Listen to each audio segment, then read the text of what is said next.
Hey, in today's video, let's talk about the differences between tools, products, and solutions. And why is it important that you understand the differences, especially when you are talking to your customers? So let's start by defining them. The first one are tools. Tools are specific instruments or softwares that are meant to address one task or perform one task. The goal of these tools when performing that task is to simplify the processes that you have as a user or as a customer. The best definition that I know for products is that they are vehicles to deliver value to your customers. And although this can sound like jargon and a bit fancy talk, the reality is that that's the goal of a product, that you want to deliver value and solve a problem, bringing benefit to your customers.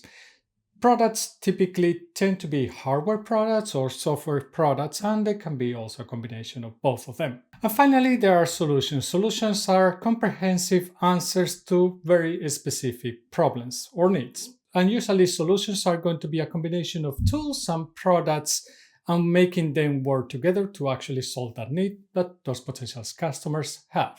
Let's talk now about some use cases and examples of these different tools, products, and solutions. Starting with tools, some of the examples that you are going to have of a tool, it can be something like, especially in the software development world, something like an API or a toolkit that is going to help you, for example, build a 3D environment in your web application. By using this tool, basically, you can create a product on top of this tool. You can create your own application, your own website, whatever it is, that is going to be using this tool that is performing that task of 3D modeling, whatever it is, and is actually taking advantage of that without having to actually develop it from scratch. There are many toolkits that are provided by different software solutions to help you do the programming of the different applications. So you can think, for example, of UI frameworks, math frameworks or math toolkits or physics toolkits that are going to help you develop whatever it is that you are developing, whether this is a mobile game or whether you are doing an app or whether you are doing a B2B software solution. Some examples of products are going to be, well, YouTube is a product, your mobile phone is a product, the apps within your mobile phone are also products. They're basically trying to help you solve a need and bring you value or a benefit by using that product. And this is the goal of products. Products want to find a problem that it's usually relatively generic, that is usually going to be addressing the needs of many people and solve it in the best way possible. This is why you are going to have competing products, because imagine that you have an exercise app. There's probably tons of exercise apps to choose from because all of them usually have a little bit more dedicated area or focus that they are trying to address. Some of them they are going to concentrate on more like bodybuilding. Some of them they are going to be more for gymnastics. Some of them are going to be for yoga or whatnot. There's a ton of different types of exercises and exercising apps that you could develop.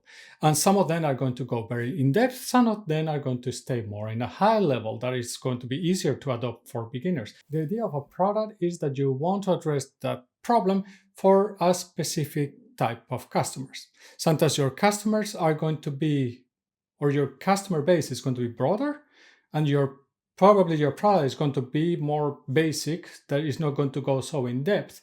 And then the more complex, the more in depth your product goes, most likely your audience is going to be narrowed down. And finally, there are going to be solutions. Solutions typically are going to mix tools and products to offer you a solution for the problem that you have. Sorry to repeat the definition or the defined word in the definition. But the idea is that you want to create a package that is really addressing the problems that your customers have. Many times solutions are, at least from my point of view, closer to what enterprise products are. That usually they are sometimes just built to solve one problem. This is why sometimes these enterprise products can be really expensive, because they're fully built for solving that problem. And there might be a very big corporation, for example, that has a very specific problem that they want to solve, and a product that is out there out of the box is not going to solve it. At least it's not going to solve it completely. This is why many solutions are going to be a mix of products, tools, and sometimes services. you want to combine different solutions. Sorry, you want to combine different products or tools that are there to create that solution. So you might be doing something like, for example, a CRM and use something like Salesforce. So if you think about Salesforce, most of the time Salesforce is going to look very different from one company to another. This is because Salesforce is working with many partners, resellers that are going to customize Salesforce for the customer needs. So you have a product that is Salesforce, but then the resellers and these partners are creating solutions to solve the specific needs that the company or corporation might have for a CRM. So now that we have defined it, we have talked about some use cases. Why do we need to talk about this? Why is it important to make a difference between tools, solutions, and products? Sorry, I mixed in there apparently. The problem maybe that I see is that many times internally in a company, people talk about solutions, products, or tools when they're talking about the same thing. Many times they talk about them as if they were the same thing, let's say. But the reality is that tools are a very specific thing, more closer to what, well, screwdriver is. That's a tool. That's what usually you refer as a tool. Tools usually can be used for many different purposes. They solve that need, they solve or they address that problem, but they do it in a general way that they can be used in many different ways. So they are very easily adapted to different cases. Products, again, can be adapted to different cases, but they are not going to be as flexible as tools. And products typically are going to be built out of different tools. That's quite common. And finally, you're going to have solutions. Solutions usually are going to address one problem. Rarely they are going to address more than one problem. And they're usually a customized set of products and tools, and sometimes including services, that are going to solve that problem and try to solve it to the needs that a specific customer have.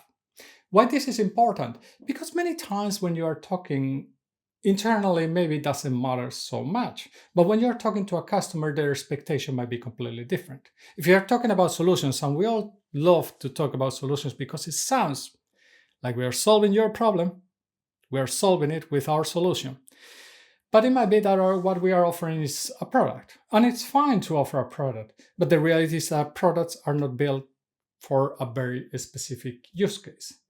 That would be more like an enterprise product. That is what probably is the type of product that is closest to a solution. If you are talking this way, your customer might have a set of expectations for you to actually address all their needs. And the problem is that when we talk about solutions, and if we are building a product and we are trying to, capture as much market share as possible, the reality is that our focus is in building a product for solving a general problem. We're not focusing on solving that problem that a specific customer has in a very, in a very customized way. And the same would go between products and tools. So I think that it's very important that we are able to make a difference and explain correctly what we are building.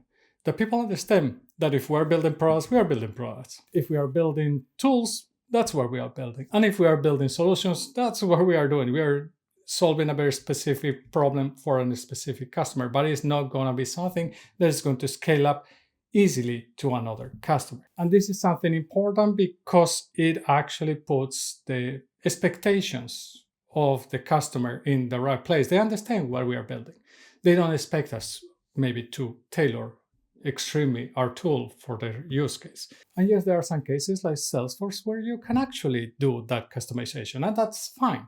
But there are going to be many other cases where this is not going to be the case. So please try to understand better what you're building and define it properly so your customers understand what you're doing. So all of them, tools, products, and solutions are important. I wouldn't say that one is more important than the other. I would not even say that customers need always a solution.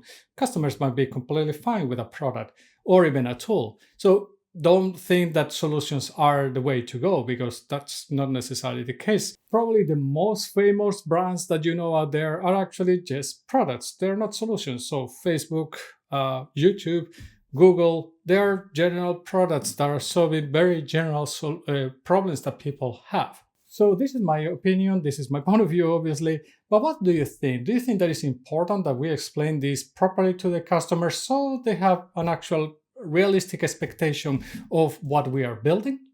Please let us know in the comments below. If you enjoyed the video, please give it a like and subscribe to the channel if you want to get notifications when I'm going to upload the next video. I will see you in the next one, and remember, stay safe.